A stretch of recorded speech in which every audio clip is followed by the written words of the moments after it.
Brighton Festival is set to kick off this weekend and will run throughout the entire month of May. But when it does kick off, it's going to be kicking off with a bit of youthful flair in the Brighton Children's Parade. Brighton's Children's Parade has become a staple annual event within the city's calendar, bringing together a number of local schools from infant to secondary school level together in a celebration of colour, dance, drama and fun. The Children's Parade has been running now for approximately 26 years and was set up by the organisation Same Sky. But what makes the Children's Parade such an integral part of Brighton community events? Well, I've come down to the offices of Same Sky to find out.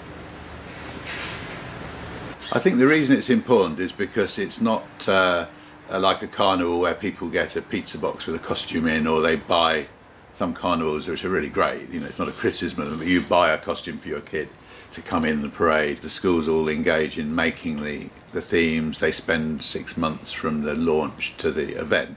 We want people in a neighbourhood to get together and to make an event or an activity that celebrates where they are and that uses creative skills, particularly hand skills, being very important for kids particularly to learn to use their hands to make things. Children's Parade is very school focused with a few extra groups, you know, like home learning and other and non-school, but still an idea around education.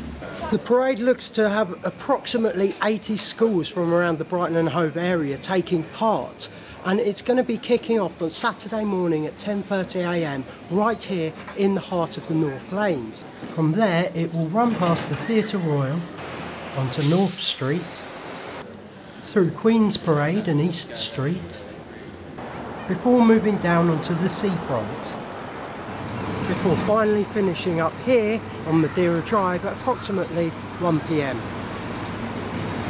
What happens every year is that the festival appoint a guest director, and this year it's a Malian folk musician. So it was a tribute to her being a folk musician, and the idea of having Mali, you know, the parade is led by some from Mali, some stories from Mali and West Africa, then it goes through different continents.